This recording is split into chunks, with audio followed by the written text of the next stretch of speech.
Mick Gray chats with Cyrille Aimee, November 15th, 2024.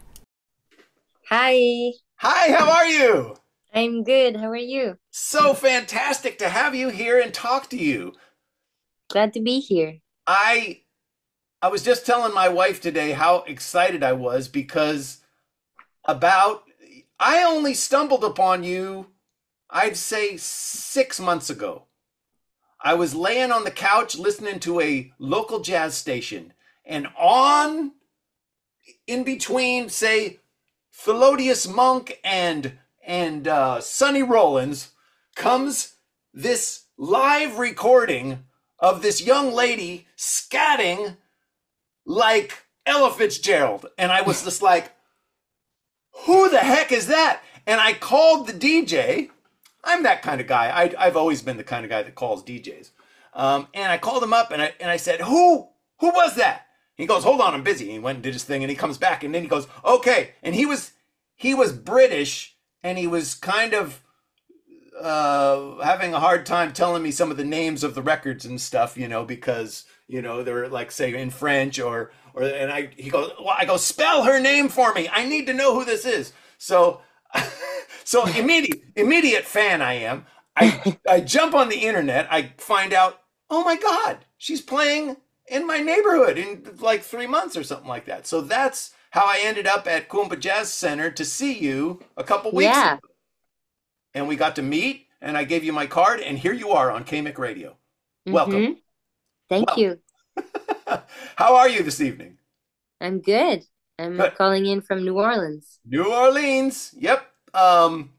Where do I want to start? I want to start with the new record, I think. We'll work back. You have like 15 records out, something like that? Mm-hmm. A lot of it's your interpretations of standards, and you had this within you to write. Mm-hmm. You weren't too sure about it. Yeah. I had to be courageous. The connection. Tell us about the connection with the new record and Costa Rica. I wrote basically all of the songs over there, or they were inspired by the land over there, and it's a very personal record of who I am as a human. And when I'm in nature in Costa Rica, I feel the most myself. How did you start? How did Costa Rica come into your life? One of my best friends lives over there, and I've been going to visit her every year for 10 years. Okay. And a little bit before pandemic, I decided to buy a little piece of land. And then when pandemic hit, I started to build a house, and then pandemic kept going, and my design that I was designing it just kept growing and growing and growing, and now I just designed a huge palace. It's the surreal mystery house is what it is. It's beautiful. Yeah, it's pretty spectacular. Now, you guys, after the show, go to YouTube, look up interview with Cyrille, and she'll give you a tour of this, and it's the most amazing. She designed this place. Mm-hmm. It's a beautiful home in the middle of the jungle, completely off the grid. Yep. Yeah. And that's where the album was born. And I just found out last week that I got nominated for a Grammy. This is unbelievable. Mm-hmm. For you, because I've heard you talk in interviews where you weren't sure about your own writing and if it was worthy, and it's understandable after you've engrossed yourself in the standards, the classics of all time in jazz, and then you go, well, I want to write. Well, will I stand up? Yeah. Or will I just you're the kind of artist that will, I think, always just kind of morph in whatever direction you feel comfortable moving in. Comfortable or uncomfortable. I think part of it is looking for how to get out of your comfort zone so that you grow it. Yeah. And where's the next challenge? Where's the new thing I can learn? Where is what I haven't explored yet? Right. Because when things feel too comfortable, then there's no more growth. And so I kind of try to get to go where my fear takes me. Yeah. There's something in that, right? Mm-hmm. That moves you in a new direction. Mm-hmm. It's an amazing life you've moved through. You're born in France. What's the name of the town you were born in? Samoa. Sanois. Mm-hmm. And that's the town that Django Reinhardt's from. That's where he was born in Liberchy in Belgium, but he finished his life in Samoa, and that's where Oh, he died, and that's where okay. he's buried. Okay. And that's where there was a Django festival in his honor every year. And so his family and hundreds of other gypsies would come every year to set camp in the fields and just play guitar and honor him and just, you know, And be there. I understand you as a child, parents didn't really want you to go hang around with the gypsies, but you would sneak out. Yeah. There's nothing they could do about it. I would sneak out my bedroom window and cross the backyard and cross the forest and end up in the gypsy campsite where there was the big fire and like 12 guitars around the fire and just be obsessed with their way of being. And you were very lucky that they let you in because, from what I understand, gypsies aren't the type of people that really they're leery. They're leery of outsiders. Yeah, yeah. And you were But brought in. I was a kid. I was 14. I became friends with the other kids, and I think they saw in me something because my mother's from Dominican Republic, so I'm not 100% French, and I'm very seeped into the Latin culture, and Latin culture is very similar actually to gypsy culture. It's very raw emotions and just like really living in the present. And I think they felt a connection there. A lot of your live recordings that I've heard, not a lot of them, but some of your live recordings that I've heard, you have some amazing gypsy jazz style guitarists that you hang around with. Yeah. Yeah. One of the best in the world I've toured with for many years, Adrien Moignard. He's really incredible. I'm actually doing a week at Birdland in March with him. Oh, wow. I bet a long time ago I came across the guy, Jimmy Rosenberg. Do you know that Hmm. name? Yeah, Yeah. Yeah. he blew me away. And a friend of mine that plays a lot of guitar with a lot of different people, including like Elton John.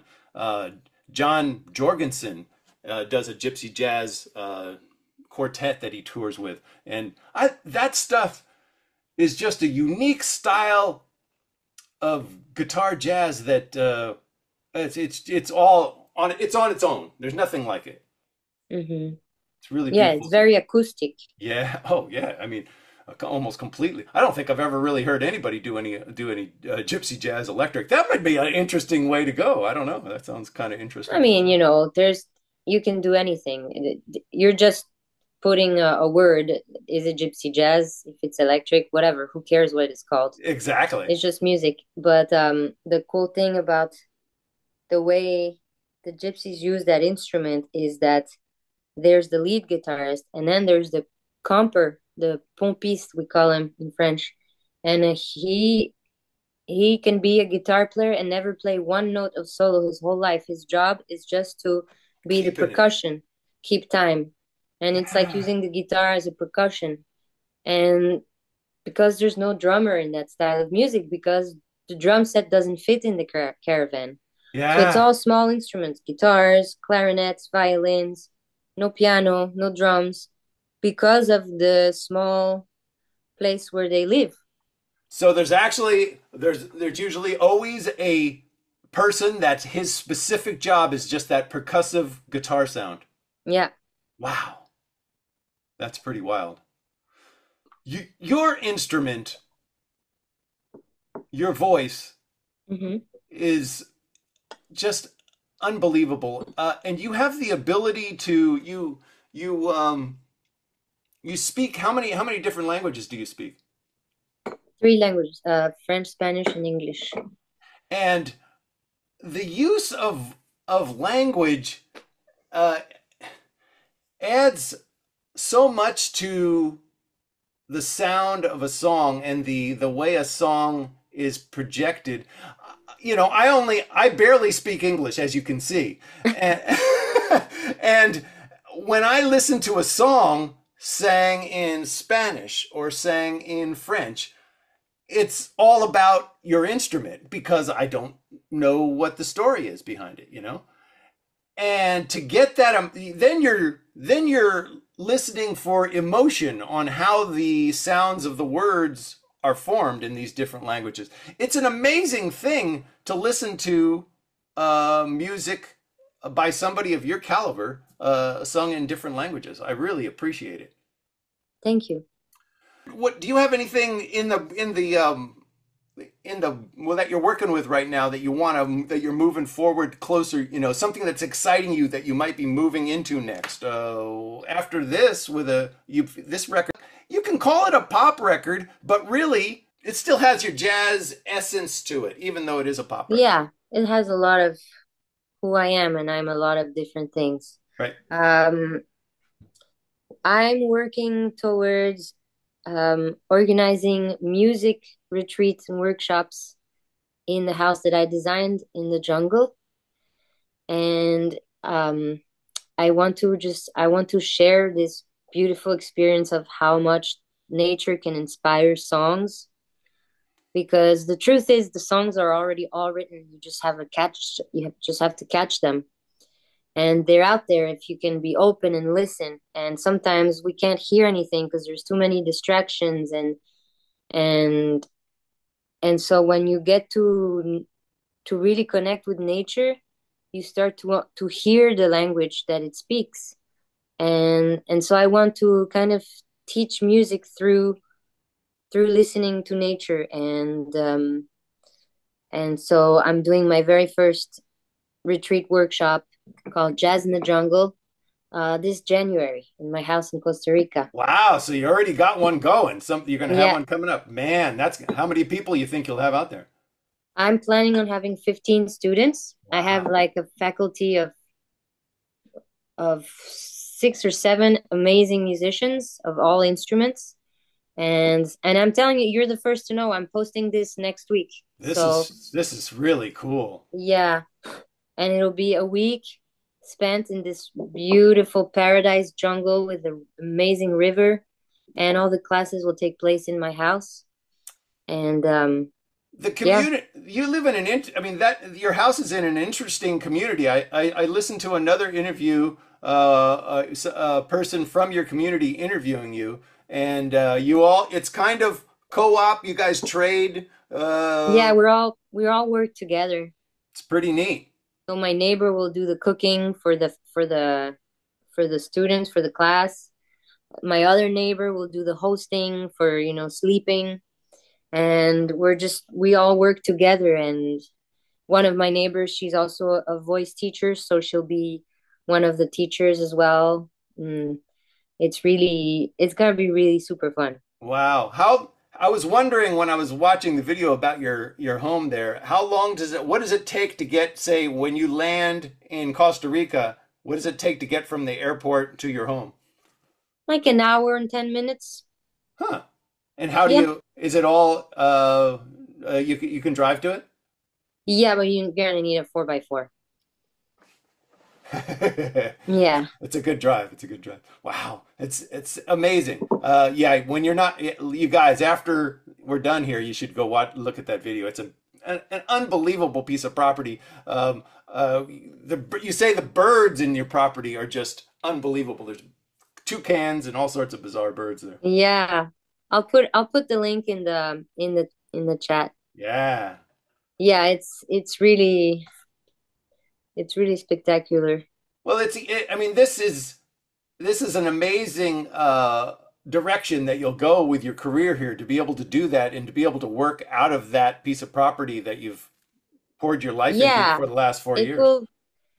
It will be. Oh, I know Carpacha. He lives 20 minutes from me. Wow. Saying to someone here on the chat.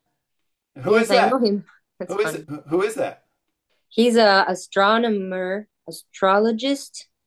Yeah, astrologist. Uh-huh. A very famous astrologist that lives in a community a little below my community, which is a Huh. little higher up the mountain. Wow.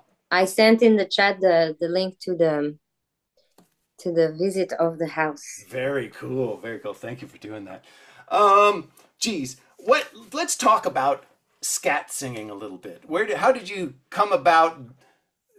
When was the first that you went, oh wow, this is interesting, and oh, I could possibly do it? Because it's not something that all singers even pretend to try. Well, I guess what got me into, I've been in love with music and with the way it makes me feel and the way it makes my body move. Since forever, since I was 1 year old, I was obsessed with Latin music, salsa, merengue, bachata, then Michael Jackson. But when I started to realize I could make music, not just receive it, but also be part of it, was when I discovered Django. And so I would learn all of Django Reinhardt's solos by heart and Stefan Grappelli's solos by heart. Wow. And I would, learn them by heart and sing them, like scat sing them. And then so that came to you natural. You weren't listening. You weren't listening to the way I just listened to the song so many times that I knew them by heart, and then I'm just singing along to the solos. Yeah. And then I discovered Ella, and I realized that you can make your own solos. And probably the greatest scat singer ever. Yeah. And so I learned all her solos by heart. Oh man. And then I was like, wow, this is so cool. I wish I knew how to make my own, but I don't know I don't know what to say. I don't know which syllables I'm supposed to use or whatever. And one day I just realized that you should not think about it. It's just having fun and experimenting and always learning, When I'm scatting, I'm always learning. Yeah. Well, yeah. I mean, I've always heard some, like a scat workshop, and they say, find a certain zit or zat or zoo or whatever and work off of that. But I mean, like you say, improvisation is where it's at. What hits you at that moment? And if you can go for it. How I got the kind of the epiphany that it's not at all about what you say, it's about what you're feeling in the moment.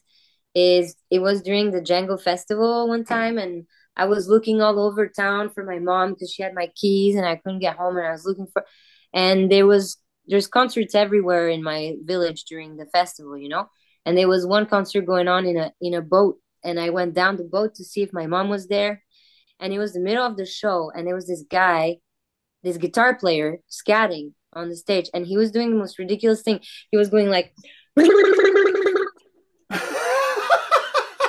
and it was amazing. And it worked. He made it work. And at that moment I thought, okay, no one told him this is what you have to do and it's gonna sound great, and he was not practicing that in his house. He was just like, in that moment you could feel that there was like humor in the room, and everybody was like just feeling so confident, and just like it was relaxed, and he just like went for it. That's and I realized that's what you gotta do. You just gotta have fun. Yeah. Cyrille has won the Montreux Jazz Festival competition in 2007. Was a finalist in the Thelonious Monk International Jazz Competition in 2010. Won the Sarah Vaughan International Jazz Vocal Competition in 2012. A couple Grammy nominations. I think you're well on your way. That it's just, I love that. I love that when you just unleash it. It's like a vocal weapon. You just let it go and it attacks the audience, man. I love doing it. It's so fun. Honestly, it's really just super fun to do. Yeah. Then listening back to it, I'm a little bit like, what the hell am I doing? But it's just, the moment is so fun. Oh my God. And to think, it has a lot to do with the musicians around you. 100%. How you can trust them and how they trust you. It's got to be a cool feeling to be able to just everybody to do that. Improvisation is just one of my favorite things in the whole world. When I see musicians that are able to create on the spot in front of an audience, Yeah, totally. it's something to behold, I tell you. Back to this new record. Tell us the story behind. I know, like you said, the most of the record is inspired by the jungle and the energy that you get out of that. But tell us about the song Inside Out. Well, it's the song that started off this project for this album. This album took about 6 years to finish.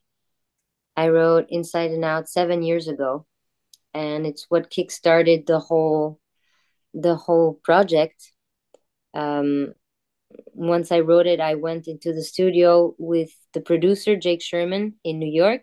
He believed in my songs more than I did, and that helped me a lot. I would have not done it without him. A, And a lot of the music, or some of the music, was written way before. Like, you were already going to Costa Rica and kind of inspired by it, but it was written before you moved there, before you started building. yeah, and actually this song talks about building a house, but when I wrote this song, I had no clue that I was even gonna buy land or anything. It was That's kind of like a very prophetic song. Um, that's right. You tell the story. I heard you tell the story about your girlfriend calling you and telling you she was listening to it, and yeah, then I it actually hit tell you. the story in that video that I put in the chat. Yeah. Um, it's very powerful, personal story, but the gist of it is that this song taught me a lot, and it was a prophecy on many levels. And I what I learned about it is that you can't judge what comes out of you when you're creating, because sometimes it might not make sense right now, and but the meaning might reveal itself in 5 years, in 6 years, which is what happened to me. Please help me in my pronunciation of your new record. À fleur de peau. Fear de pou. I have such a hard time pronouncing anything. I mean, it makes me feel bad that I can't pronounce it. But what does that translate to? It literally translates to on the surface of the skin, Ah, but it's an expression we use when you are à fleur de peau. It means you're very sensitive, you're very raw. Um, ah, a lot of everything affects you, and you see through things. You see the beauty and everything, and yeah. it's how I felt when I was writing. It's how I feel all the time. This is good. This is good. I like that. I like that a lot. Tell us about your experience as a kid. You're pretty young when this happens. You get into a American Idol kind of singing competition in France. Is it called Star Academy? Yeah. Tell us about that experience and how it ended up. Oof, you're taking me back more than 20 years ago. Uh, yeah, I was like 19 or something, and I did all the auditions, and we get from like 3,000 contestants to 16 contestants after doing days and days of audition of not just singing but acting and dancing, and then when you're ready to be on the first prime show, and you already shot a music video, and you're on the cover of magazines, and you're 19, and you're all starry-eyed because your dream is coming true, then they give you the contract, which is this thick, and it's basically like you belong to us for the next 10 years. And so I had to make the decision to step away, because I had just discovered jazz, and I wanted to learn more about jazz, and I knew that on TV they would not let me They sing. weren't going to let you do that. They were going to No. they were going to dictate to you exactly what they wanted you to do to sell you. Mm-hmm. So I refused, and I'm glad I did. what a big decision for you guys, you and your parents to go through when you saw it. You went through all of that competition, whittled down to 16. You were ready for this Mm-hmm. reality. It was going to be a reality TV show, right? You were going to live Mm-hmm. somewhere. Yeah. And you made the right decision Yeah. for your No career. regrets. Man, that's huge, man. What a moment that must have been in your life. And all of a sudden, that makes you like, okay, now what are, anytime in the future that I get a contract, you feel pretty concerned, right? Yeah. Yeah. I mean, I wish I was more concerned sometimes because there are some things that I wasn't careful that but you can't, you can't be on top of everything. It, it's and But it's so hard when you're creative, when your mind is in a creative space. There's I don't That's one of the hardest things about music business, I could imagine, is because your mind, a creative mind and a analytic mind that handles contracts are two different things. mhm. And, Yeah, and and especially in a business like the music business where the artist gets always gets the raw end of the deal. yeah, look at this. I Hmm. mean, I hate it, but I have to use it. It's this Spotify monster, you know? Hmm. You get nothing out of this other than promotion. That's all you get. They give you pennies. Hmm. Fractions of pennies. It's goddamn ridiculous, you know, Yeah. because oh man, they're making millions and the artists are getting basically nothing. It's so sad. Yeah, it's taking advantage of the fact that we do this for love, not for money. Exactly. Exactly. Ugh. When you played over at Kumba, you had a partner, Matthias. Is that his name? Matisse Picard. Matisse Picard. What a piano player!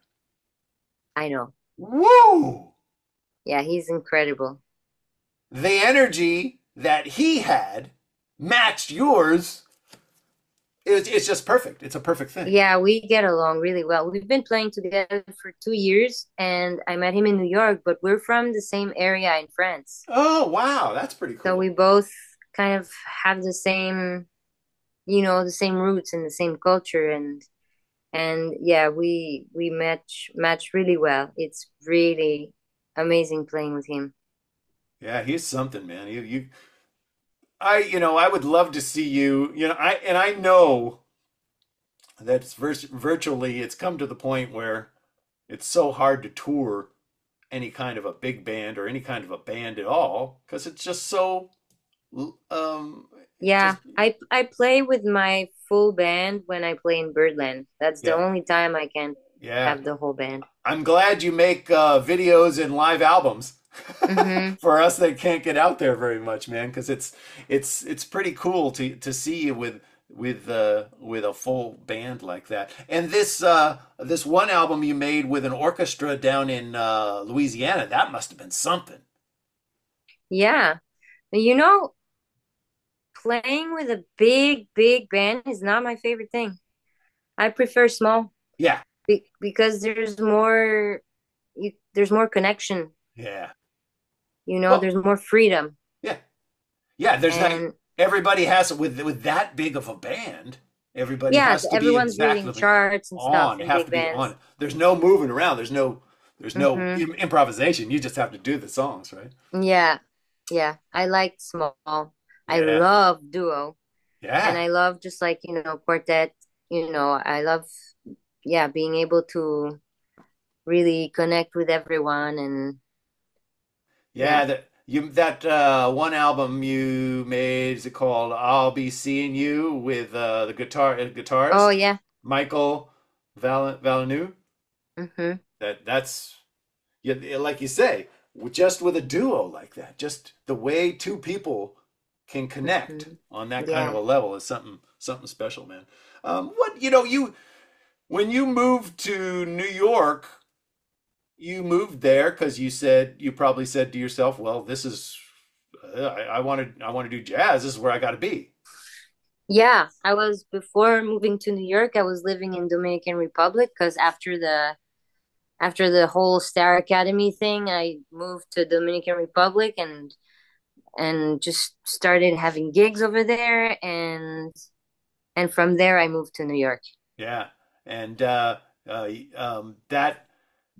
tell us about the the difference between, because I know now you live in New Orleans. Tell us about the change between living in New York City and New Orleans. What was that different for you? The change is that I'll never live in New York City ever again. I can imagine. I can imagine. Mm. Um, no, I learned a lot from New York, you know. It's like it gives you a lot of energy when you get there and they're soaking it everything, and then at some point just takes all the energy from you. It's just very big town and it's so expensive and everyone's hustling so no one has time. It's crazy, we talk about energy a lot in music, energy is so important, but the energy in New York is so intense. To live there, you have to be able to back away from it sometimes. Find places where you can just be quiet because it's just such a in your face energy all the time in New York City. Yeah, good luck finding that place. But but yeah, and also, the music scene there is beautiful, it's full of incredibly talented people who are struggling. Yeah. And it's just like they kind of forget why they're doing music because the reason that comes before the priority is paying the rent. And so the real reason gets forgotten. And that's what I've loved in New Orleans is that music is just it's a communion. It's for Yeah. everybody, whether you're a Yeah. musician or not. And people dance. There's a lot of dancing and people are generous with their time and their house because it's not so difficult. Yeah. Yeah, it's an easier place to live. Would you say it that way? Yeah, Yeah. because it's so hard to, I would imagine, to live in New York City overall. Any way you look at it, Hmm. especially when you're a struggling musician. My God. Um, what we heard that Sondheim song that you did, "Live Alone and Like It." Tell us your Stephen Sondheim stories. I met Stephen Sondheim at a show that I was hired to do with Bernadette Peters, like I said in that show, with the Wynton Marsalis Orchestra, and that's how I discovered his music. Really, Oh wow! So you really weren't that familiar with it before that? no, in France we don't speak English; we speak French. So, and he's an incredible lyricist, but it's not really a big name over there. I Right. had seen West Side Story, but I didn't know about him really until that show. Yeah. And I completely fell in love with the repertoire because I was kind of, I felt like I was twirling around with the American songbook. All the songs kind of are always the same and the lyrics are the same and it's very romantic, very old school. And with Sondheim, I felt like he was really breaking all the rules and it felt so much more modern and contemporary. Yeah. And I could relate to more things. I know you gotta go, but I want to ask one more question. Can I? Yeah, of course, tell me. you this song, when I heard it, brought me to tears. Oh. We and I loved it so much. Tell us about the song "All Love." All Love is a song that was written by Django Reinhardt's son, Babik Reinhardt. Babik was also a beautiful musician, great guitar player and composer, and he lived in Samoa in my village, and I met him. I met him. I was really good friends with his son, David, Django's grandson. and I went to his funeral. Mm. He died maybe 15 years ago. And this song, the original version, which is instrumental, is really, it has a really specific sound, babik sound to it. And you can hear nature sounds behind. You can hear birds and the water, and it sounds from Samoa, from my village. And so it's a song that was always very special to me. And so I decided to write lyrics to. And I recorded it on one of my albums, and it's one of the songs that I play with Matisse now. There's a YouTube video where we play duo, Matisse and I, where we play this song, and Matisse plays it incredible. He sounds like It's Debussy. it's beautiful. It's a beautiful song, and the way you guys handle it, piano and vocals is just unbelievable. Thank Uh, you. um, I just want to say thank you for being here tonight. Um, My pleasure. well, it was a pleasure of it was such a pleasure of mine to stumble upon you and then be able to meet you at the show at Kumba. And I know that probably you ain't going to be touring out to the West Coast very much in the near future, but if you do, I'll be there again, man. Great. I hope so. It's something to see. If you anybody that can get out to see Cyrille perform live, it's really amazing. And I wish you all the luck in the world with your new endeavors. I want to come to your home, man. It's so cool, man. Everybody's got to go watch your video, man. It's and promote your upcoming classes and retreat situation, musical energy art retreats. Yay. It's gonna be Thank you, great. Mick. Thank you so much for being here. We love Thank you, you. everyone. Bye.